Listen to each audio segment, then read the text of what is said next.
Salut à tous les amis, j'espère que vous allez bien. On se retrouve pour parler de l'actualité du MMA. Pensez à vous abonner à toutes les plateformes, Spotify, TikTok, Snapchat, Instagram et Facebook. Comme je vous ai déjà dit, il y a un contenu différent sur chaque plateforme où j'échange avec vous tous. Donc on va parler de l'actualité du MMA. Ce matin, je regardais du coup la reprise d'entraînement de Connor. Et ce que j'ai pu y voir, franchement, je trouve que c'est très intéressant. Donc, on le voit sur des phases de cash control, on le voit lutter.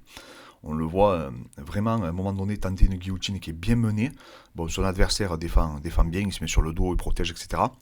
Mais si ça vous intéresse que je fasse une vidéo analyse de ses entraînements et de sa reprise et du coup de la fin de sa réathlétisation, n'hésitez pas à me le dire, je la ferai avec grand plaisir. Mais en tout cas, il a l'air en shape, il est vraiment costaud. Donc, je pense que son retour, effectivement, se fera en moins de 77.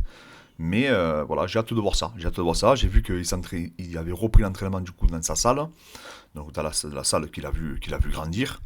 Et ça, c'est encourageant parce que le fait de rester tout le temps chez soi, etc., dans un certain confort, mais c'est sûr que je pense que c'est pas le mieux. Surtout quand on atteint un niveau financier et une liberté psychologique comme la sienne. Donc voilà, en plus il a récupéré des bons sparring, dont son entraîneur de lutte Sergei.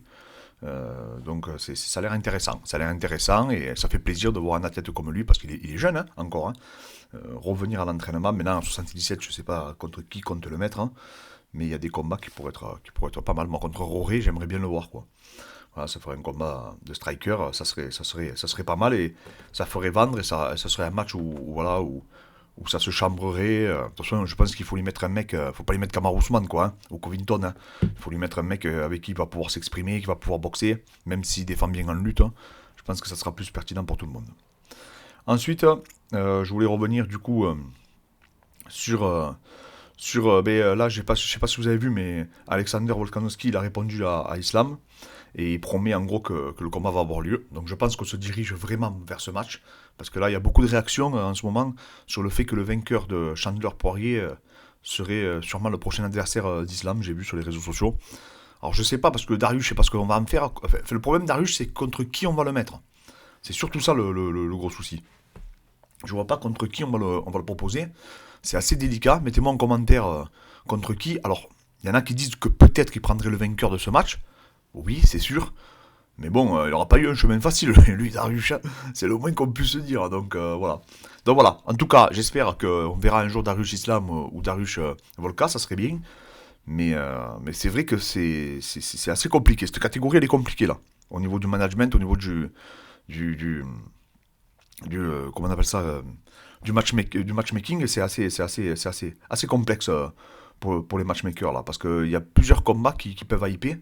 Et ce qu'il y a, c'est que le combat qui hype le plus sportivement, ben, je sais pas si c'est celui qui va rapporter le plus financièrement. Parce que Darius Islam, c'est le combat le plus légitime sur le plan sportif, mais c'est deux muets. Donc je pense pas qu'ils vont nous vendre le match les deux. Hein. Donc voilà. Et Dobronk, je sais pas, du coup, je sais pas trop contre qui ils vont le mettre. J'ai vu qu'il voulait pas affronter. Il a refusé un combat, je crois contre Fiziev, parce qu'en fait il a dit qu'il voulait du repos et c'est tout à fait normal parce qu'il les a enchaînés, il a enchaîné les guerres. Donc je serais lui, j'aurais fait exactement la même chose. Ensuite, je vois que Gage, il a fait une déclaration, il a dit que il s'était blessé 18 jours avant en vélo, visiblement, avant son choc contre Dobronx. Donc, ce qui fait qu'en gros, ça justifierait, enfin, il sous-entend que ça serait pour ça qu'il serait passé à côté de son combat. Non, après, bon, vous savez, je pense que tous les combattants arrivent blessés, tous les combattants arrivent avec une problématique, quelle qu'elle soit, donc ça, moi, toutes ces excuses et tout, je suis pas trop. Après, c'est possible, hein, mais c'est vrai que c'est assez délicat. J'ai vu que Dustin Poirier aussi dit que un de ses plus gros regrets sportivement, c'est qu'il n'ait pas affronté Ned Diaz. Donc c'est vrai que ça aurait été un combat de dingue, hein. Mais bon, franchement, pour leur capital santé à tous les deux, je préfère qu'ils s'affrontent pas, hein, parce qu'avec vu les coups qu'ils prennent tous les deux, ça aurait été encore une guerre monumentale. On aurait vu, je pense, un remake un peu de, de Max Holloway contre Justin Poirier. Donc on aurait eu pris des coups dans tous les sens. Et franchement, j'en ai marre. J'en ai marre de voir tous ces mecs s'arracher la tête, cette génération-là. Et j'espère qu'ils vont bien vieillir, parce que même si j'ai mes de gros doutes, ça va quand même être assez compliqué, quoi. Assez compliqué. Glover Teixeira aussi, qui pas si vous avez vu ce qu'il a dit, mais il dit que sa performance contre Jiri, donc sa défaite, elle est due en partie à des douleurs intestinales qu'il aurait pu avoir. En fait, il a eu des problèmes intestinaux, visiblement avant le combat, qui l'auraient handicapé. Alors, je ne sais pas si c'est lié à une intoxication alimentaire, mais je sais que quand tu fais une intoxication alimentaire, tu peux carrément mourir. Donc, moi, j'en ai fait une assez grave et je peux vous dire que j'aurais été dans l'incapacité de combattre. D'ailleurs, je coachais quand je l'ai faite, c'était à Marseille. Donc, je coachais le lendemain et je peux vous dire que j'étais dans un état pitoyable. Et l'autre nouvelle aussi du jour, c'est le retour de Cédric Doumbé. Alors qu'il ne se fera pas à l'UFC. Vous êtes beaucoup. Ce matin, je me suis réveillé, j'avais plein de messages qui m'ont dit mais qu'est-ce que t'en penses, comment c'est possible, il avait dit qu'il avait signé. Ben, les amis, j'en sais rien, je vous cache pas. Donc du coup, je suis allé voir la vidéo, une vidéo marrante d'ailleurs. Et je comprends pas trop en fait. Alors oui, alors je savais que le coup de la fédération, bon, ça c'était normal, hein, c'est pas que lui qui est soumis à cette réglementation. Donc on savait tous dans le monde du MMA que le combat n'aurait pas lieu par rapport à ce règlement. Déjà, de 1, parce que c'est pas, comme je vous dis, c'est pas que lui qui est concerné. On a déjà été concerné, même nous, on a été concernés avec Fred, donc c'est pour ça que je vous en parle. Et ensuite, après, moi, on m'avait dit aussi l'histoire de l'IRM, etc. Bon, tout le monde en parlait, bon, je savais pas. Lui, il a clarifié les choses, il dit que le mec s'est trompé. C'est surtout pour ça que vous m'avez contacté, pour me demander si c'était possible, ce qu'il mentait, etc. Alors, ça arrive, hein, je vous dis franchement, je l'ai déjà vu. Je l'ai déjà vu sur d'autres pathologies. Des fractures qui n'ont pas été décelées, des hernies non plus. Bon, je l'ai déjà vu dans le médical, franchement, je suis pas étonné si tu vas voir un mec en urgence, je suis pas étonné qu'il puisse avoir des erreurs. Alors après, qu'il y ait des erreurs aussi importantes, ça c'est autre chose. Mais c'est vrai qu'effectivement, ça arrive dans le médical fréquemment, hein. Vous avez tous ces histoires autour de vous, le mec qui vous fait un diagnostic, c'est totalement faux. Donc voilà, c'est pas c'est pas quelque chose qui n'arrive jamais. En tout cas, visiblement, il a fait une contre-expertise. Ça aurait été bien qu'il partage la contre-expertise, ça aurait été pas mal, parce que ça aurait appuyé ses dires, je pense. Mais je ne serais pas étonné qu'effectivement, le mec ait mal interprété ce qu'il a vu à l'imagerie. Je vous dis, c'est déjà arrivé à des athlètes à moi, pas sur des IRM en tout cas, mais sur d'autres pathologies.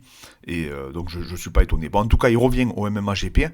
Alors ça aussi, j'ai pas très bien compris, que je sais pas comment il s'est arrangé. Après lui, peut-être un jour il expliquera, parce que normalement quand tu signes à l'UFC, t'as plus le droit de combattre du coup dans d'autres organisations. Donc là, peut-être que l'UFC l'a libéré avant même, ou alors ils se sont mis d'accord en se disant vas-y fais quelques combats. De ce que j'ai compris, c'est ça, hein. Fais quelques combats et après on te reprendra quand tu auras un peu plus de matchs, parce que lui il veut combattre à l'UFC Paris. Ce qui est compréhensible, parce que c'est vrai que quand on voit l'ambiance, nous on y était, c'était incroyable. Donc je peux comprendre qu'un athlète, hein, quand il voit ça, c'est clair que voilà. Après l'UFC, je vous dis franchement, nous on le vit avec Abdoul, hein, vous le savez très bien. On est prêt pour. D'ailleurs, Abdoul viendra dans pas très longtemps, dans une dizaine ou quinzaine de jours, il descend dans le sud, donc recommencer sa prépa. Parce que du coup, il combattra, on vous annoncera la date bientôt. Et du coup, voilà, on attend. Hein. Mais si demain l'UFC nous appelle, on y va. Hein. On va pas chercher...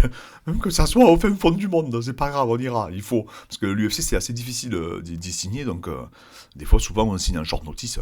Mais voilà. Mais donc, je peux comprendre que lui, il veut prendre son temps, c'est légitime. Et surtout, ce qui est bien, c'est qu'il veut rester actif. Comme Abdoul. Abdoul, par exemple, aussi, il veut rester actif.